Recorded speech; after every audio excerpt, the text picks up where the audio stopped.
ರಾಜಕೀಯ ಅಸ್ತಿತ್ವಕ್ಕಾಗಿ ಕಮಲದಳ ಪರದಾಟ. ಬಿಜೆಪಿ ನಾಯಕರ ವಿರುದ್ಧ ಸೋತ ನಿಖಿಲ್ ಗರ್ಜನೆ. ಏನಾಗ್ತಿದೆ ಕಮಲದಳ ದೋಸ್ತಿಯಲ್ಲಿ? ರಾಜ್ಯದಲ್ಲಿ ರಾಜಕೀಯ ಅಸ್ತಿತ್ವಕ್ಕಾಗಿ ಕಮಲದಳ ನಾಯಕರ ಮಧ್ಯೆ ಪರದಾಟ ನಡೆಯುತ್ತಿದೆ. ದೋಸ್ತಿ ಅಂತ ಹೇಳಿಕೊಂಡು ಒಳಗಳಿಗೆ ಕುಸ್ತಿಗೆ ಇಳಿದಿದ್ದಾರೆ. ಅದರಲ್ಲೂ ಹ್ಯಾಟ್ರಿಕ್ ಸೋಲನ್ನು ಅನುಭವಿಸಿರುವ ಕೇಂದ್ರ ಸಚಿವ ಎಚ್.ಡಿ. ಕುಮಾರಸ್ವಾಮಿ ಅವರ ಪುತ್ರ ನಿಖಿಲ್ ಕುಮಾರಸ್ವಾಮಿ ಬಿಜೆಪಿಯ ಕೆಲ ನಾಯಕರ ವಿರುದ್ಧ ರೊಚ್ಚಿಗೆದ್ದಿರುವುದು ದೋಸ್ತಿಯಲ್ಲಿ ಬೆಂಕಿ ಮತ್ತಷ್ಟು ದಗದಗಿಸುವಂತೆ ಮಾಡಿದೆ. ಹಾಗಾದ್ರೆ ಏನಾಗ್ತಿದೆ ಕಮಲದಳ ದೋಸ್ತಿಯಲ್ಲಿ? ಆ ಕುರಿತ ಇಂಟ್ರೆಸ್ಟಿಂಗ್ ಮಾಹಿತಿಯನ್ನ ಬಿಚ್ಚಿಡ್ತೇವೆ. ಆದ್ರೆ ಅದಕ್ಕಿಂತ ಮೊದಲು ಹಲೋ ಕನ್ನಡ ಯೂಟ್ಯೂಬ್ ಚಾನೆಲ್ ಅನ್ನ ಸಬ್ಸ್ಕ್ರೈಬ್ ಮಾಡ್ಕೊಳ್ಳಿ. ಹಾಗೇನೆ ಪಕ್ಕದಲ್ಲಿರೋ ಬೆಲ್ ಬಟನ್ ಅನ್ನು ಪ್ರೆಸ್ ಮಾಡಿ. ಕಮಲದಳ ದೋಸ್ತಿಯಲ್ಲಿ ಎಲ್ಲವೂ ಸರಿಯಿಲ್ಲ ಅನ್ನೋದು ಇದೀಗ ಜಗಜ್ಜಾಹೀರಾಗಿದೆ. ಯಾಕಂದ್ರೆ ಕೇಂದ್ರ ಮಟ್ಟದಲ್ಲಿ ದೋಸ್ತಿ ಇದ್ರೂ ಕರ್ನಾಟಕದಲ್ಲಿ ದೋಸ್ತಿ ಹೆಸರಲ್ಲಿ ಕುಸ್ತಿ ನಡೆಯುತ್ತಿದೆ. ಇತ್ತೀಚೆಗಷ್ಟೇ ದೇವೇಗೌಡರು ಸ್ಥಳೀಯ ಸಂಸ್ಥೆ ಚುನಾವಣೆಗಳಲ್ಲಿ ಕಮಲದಳ ದೋಸ್ತಿ ಇರಲ್ಲ, ಸ್ವತಂತ್ರವಾಗಿ ಸ್ಪರ್ಧಿಸುತ್ತೇವೆ, ತಳಮಟ್ಟದಲ್ಲಿ ಪಕ್ಷವನ್ನ ಕಟ್ಟೇವಿ ಅಂತ ಹೇಳಿದ್ರು. ಇದರ ಬೆನ್ನಲ್ಲೇ ಬಿಜೆಪಿಯಲ್ಲಿ ರಾಜಕೀಯ ಅಸ್ತಿತ್ವಕ್ಕಾಗಿ ಪರದಾಡುತ್ತಿರುವ ಸುಮಲತಾ ಅಂಬರೀಶ್ ಮತ್ತು ಮಾಜಿ ಸಚಿವ ಕೆ.ಸಿ. ನಾರಾಯಣಗೌಡರು ದೋಸ್ತಿ ಬೇಡ ಅನ್ನೋ ರೀತಿ ಹೇಳಿಕೆ ಕೊಟ್ಟಿದ್ರು. ಆ ಮೂಲಕ ದಳಪತಿಗಳಿಗೆ ಟಕ್ಕರನ್ನ ಕೊಟ್ಟಿದ್ರು. ಆದ್ರೆ ಆನಂತರ ಎಚ್ಚೆತ್ತುಕೊಂಡ ದಳಪತಿಗಳು ಸ್ಥಳೀಯ ಸಂಸ್ಥೆ ಚುನಾವಣೆಗಳಲ್ಲೂ ದೋಸ್ತಿ ಮುಂದುವರಿಯುತ್ತೆ ಅಂತೇಳಿ ಡ್ಯಾಮೇಜ್ ಕಂಟ್ರೋಲ್ಗೆ ಮುಂದಾಗಿದ್ರು. ಇದರಿಂದ ಜೆಡಿಎಸ್ ನಲ್ಲೂ ಮೂರ್ ಸಲ ಸೋತಿರೋ ನಿಖಿಲ್ ಕುಮಾರಸ್ವಾಮಿ ಮಾಜಿ ಸಂಸದೆ ಸುಮಲತಾ ಅಂಬರೀಶ್ ಹಾಗೂ ಮಾಜಿ ಸಚಿವ ಕೆ.ಸಿ. ನಾರಾಯಣಗೌಡ ಅವರಿಗೆ ಟಕ್ಕರ್ ಕೊಟ್ಟಿದ್ದಾರೆ. ಮಂಡ್ಯದ ಹನೆಕೆರೆಯಲ್ಲಿ ಮಾಧ್ಯಮಗಳ ಜೊತೆ ಮಾತನಾಡಿರೋ ನಿಖಿಲ್ ಕುಮಾರಸ್ವಾಮಿ, ನಮ್ಮ ಬಿಜೆಪಿ ಮೈತ್ರಿ ಗಟ್ಟಿಯಾಗಿದೆ, ರಾಷ್ಟ್ರ ಮಟ್ಟದ ನಾಯಕರ ಜೊತೆ ನಮ್ಮ ಮೈತ್ರಿ ಆಗಿದೆ, ರಾಜ್ಯದಲ್ಲಿ ನಮ್ಮ ಬಿಜೆಪಿ ಮೈತ್ರಿಗೆ ಯಾವುದೇ ಅಡ್ಡಿ ಆತಂಕ ಇಲ್ಲ ಅಂತ ಹೇಳಿದ್ದಾರೆ. ಇಲ್ಲಿನ ಕೆಲವರು ತಮ್ಮ ರಾಜಕೀಯ ಅಸ್ತಿತ್ವ ಕಳೆದುಕೊಳ್ಳೋ ಭೀತಿಯಲ್ಲಿ ಮೈತ್ರಿ ಬೇಡ ಅಂತಿದ್ದಾರೆ. ನಾವು ನೀವು ಮೈತ್ರಿ ಬಗ್ಗೆ ಚರ್ಚೆ ಮಾಡಿದ್ರೆ ಏನು ಸಿಗೋದಿಲ್ಲ ಅಂತಾನು ಹೇಳಿದ್ದಾರೆ. ಮಂಡ್ಯ ಜಿಲ್ಲಾ ಉಸ್ತುವಾರಿ ಮಂತ್ರಿಗಳು ಅವರ ಸ್ಥಾನಕ್ಕೆ ಶೋಭೆ ತರುವಂತ ಮಾತುಗಳನ್ನಾಡಲಿ. ಅವರು ರಾಜಕೀಯವಾಗಿ ಬೆಳೆದು ಬಂದ ದಾರಿಯನ್ನ ಮರೆತಿದ್ದಾರೆ. ಆ ದಾರಿಯನ್ನ ಮರೆತಿರುವವರು ಜೀವನದಲ್ಲಿ ಏಳಿಗೆ ಕಾಣುವುದಿಲ್ಲ ಅಂತೇಳಿ ಸಚಿವ ಚೆಲುವರಾಯಸ್ವಾಮಿಗೆ ನಿಖಿಲ್ ಕುಮಾರಸ್ವಾಮಿ ತಿರುಗೇಟನ್ನ ಕೊಟ್ಟಿದ್ದಾರೆ. ನಮಗೂ ನಾಲಿಗೆ ಇದೆ, ಆದ್ರೆ ಅವರ ತರ ಹರಿಬಿಡೋದಿಲ್ಲ. ಸಮಯ ಬಂದಾಗ ಜಿಲ್ಲೆಯ ಜನ ಇದಕ್ಕೆ ಉತ್ತರ ಕೊಡ್ತಾರೆ. ಅವರು ಹೇಳಿಕೆ ಕೊಡೋದಕ್ಕಿಂತ ಮುಂಚೆ ಯೋಚನೆ ಮಾಡಿ ಮಾತನಾಡ್ಲಿ ಅಂತೇಳಿ ನಿಖಿಲ್ ಕುಮಾರಸ್ವಾಮಿ ಆಕ್ರೋಶ ವ್ಯಕ್ತಪಡಿಸಿದ್ದಾರೆ. ಇನ್ನ ಜೆಡಿಎಸ್ ಅನ್ನ ಓಡಿಸುವಂತ ಶಕ್ತಿ ಇರೋದು ಜಿಲ್ಲೆಯ ಜನತೆಗೆ.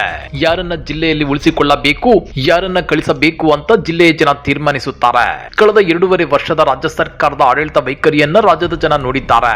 ಇವತ್ತು ಗಲ್ಲಿಯಲ್ಲಿ ರಾಜ್ಯ ಸರ್ಕಾರವನ್ನ ಬಾಯಿಗೆ ಬಂದಂತೆ ಬೈಯುತ್ತಿದ್ದಾರೆ ಅಂತೇಳಿ ವಾಗ್ದಾಳಿ ನಡೆಸಿದ್ದಾರೆ.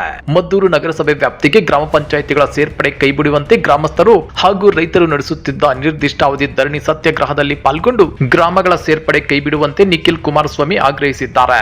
ನಗರಸಭೆ ಸೇರ್ಪಡೆ ಕೈಬಿಡಬೇಕು. ಈ ಹೋರಾಟಕ್ಕೆ ನಮ್ಮ ಬೆಂಬಲವಿದೆ. ನಾವು ಗ್ರಾಮಸ್ಥರ ಜೊತೆ ಇರುತ್ತೇವೆ. ಜಯ ಸಿಗೋವರೆಗೂ ಹೋರಾಟ ಮಾಡ್ತೇವೆ ಅಂತೇಳಿ ಕಾಂಗ್ರೆಸ್ ಸರ್ಕಾರಕ್ಕೆ ನಿಖಿಲ್ ಕುಮಾರಸ್ವಾಮಿ ಎಚ್ಚರಿಕೆ ಕೊಟ್ಟಿದ್ದಾರೆ. ರಾಜ್ಯ ಕಾಂಗ್ರೆಸ್ ಸರ್ಕಾರ ರೈತರನ್ನ ಒಕ್ಕಲೆಬ್ಬಿಸುವುದನ್ನ ಬಿಟ್ಟು ರೈತರ ಅಭಿವೃದ್ಧಿ ಮಾಡಬೇಕು, ಹಳ್ಳಿಯ ಸೊಗಡನ್ನ ಉಳಿಸಬೇಕು, ವಾಸ್ತವ ಅಂಶಗಳನ್ನ ಅರಿತು ಕೆಲಸ ಮಾಡಬೇಕು. ಈ ವಿಷಯವನ್ನ ಅಧಿವೇಶನದಲ್ಲಿ ಚರ್ಚೆ ಮಾಡಿ ಈ ಪ್ರತಿಭಟನೆಯನ್ನ ತಾರ್ಕಿಕ ಅಂತ್ಯಕ್ಕೆ ತೆಗೆದುಕೊಂಡು ಹೋಗಬೇಕು ಅಂತೇಳಿ ಮೈತ್ರಿ ಪಕ್ಷದ ಜೊತೆ ಮಾತನಾಡಿದ್ದೇನೆ ಅಂತೇಳಿ ನಿಖಿಲ್ ಕುಮಾರಸ್ವಾಮಿ ಹೇಳಿದ್ದಾರೆ. ಅಷ್ಟೇ ಅಲ್ಲ, ಈ ವಿಷಯವನ್ನ ಕೇಂದ್ರ ಸಚಿವರಾದ ಎಚ್.ಡಿ. ಕುಮಾರಸ್ವಾಮಿ ಅವರೊಂದಿಗೂ ಗಂಭೀರವಾಗಿ ಚರ್ಚೆ ಮಾಡ್ತೇನೆ. ಈ ಹೋರಾಟವನ್ನ ಅರ್ಧ ದಾರಿಯಲ್ಲಿ ಬಿಟ್ಟು ಹೋಗುವ ಕೆಲಸ ಮಾಡೋದಿಲ್ಲ. ಯಾವ ರೀತಿ ಪರಿಹಾರ ಮಾಡಬೇಕು ಎಂಬುದನ್ನ ಚರ್ಚಿಸಿ ಸೂಕ್ತ ನಿರ್ಧಾರವನ್ನ ತೆಗೆದುಕೊಳ್ಳಲು ಪ್ರಾಮಾಣಿಕ ಪ್ರಯತ್ನ ಮಾಡುತ್ತೇನೆ ಅಂತೇಳಿ ಗ್ರಾಮಸ್ಥರಿಗೆ ಧೈರ್ಯ ಹೇಳಿದ್ದಾರೆ.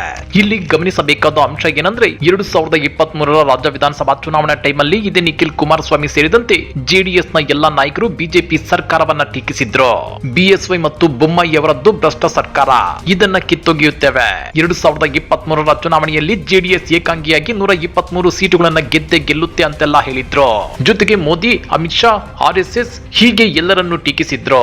ಆದ್ರೆ 2023ರ ರಾಜ್ಯ ವಿಧಾನಸಭಾ ಚುನಾವಣೆಯಲ್ಲಿ ಜೆಡಿಎಸ್ ಅತ್ಯಂತ ಹೀನಾಯವಾಗಿ ಸೋತ ಮೇಲೆ ಮತ್ತೆ ಅದೇ ಬಿಜೆಪಿ ಜೊತೆ ದೋಸ್ತಿ ಮಾಡಿಕೊಂಡು ಈಗ ರಾಜ್ಯ ಕಾಂಗ್ರೆಸ್ ಸರ್ಕಾರವನ್ನ ಟೀಕಿಸುತ್ತಿದ್ದಾರೆ. ಇದು ಕಮಲದಳ ದೋಸ್ತಿಯಲ್ಲೇ ಬೆಂಕಿ ದಗದಗಿಸುವಂತೆ ಮಾಡಿದೆ. ಅದೇನೇ ಇರ್ಲಿ, ಜೆಡಿಎಸ್ ಸದ್ಯ ರಾಜ್ಯದಲ್ಲಿ ರಾಜಕೀಯ ಅಸ್ತಿತ್ವಕ್ಕಾಗಿ ಪರದಾಡುತ್ತಿದೆ. ಬಿಜೆಪಿ ಜೊತೆ ದೋಸ್ತಿ ಹೆಸರಲ್ಲಿ ಕಾಂಗ್ರೆಸ್ ಅನ್ನ ಹಣಿಯೋದು ಜೆಡಿಎಸ್ ನ ಉದ್ದೇಶ.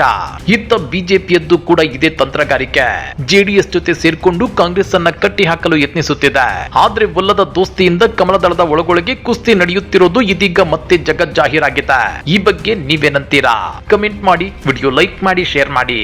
ಇಂಥ ಮತ್ತಷ್ಟು ರೋಚಕ ರಾಜಕೀಯ ಸುದ್ದಿಗಳನ್ನ ಮಿಸ್ ಮಾಡದೆ ನೋಡಬೇಕು ಅಂದ್ರೆ ಹಲೋ ಕನ್ನಡ ಯೂಟ್ಯೂಬ್ ಚಾನೆಲ್ ಅನ್ನ ಸಬ್ಸ್ಕ್ರೈಬ್ ಮಾಡ್ಕೊಳ್ಳಿ.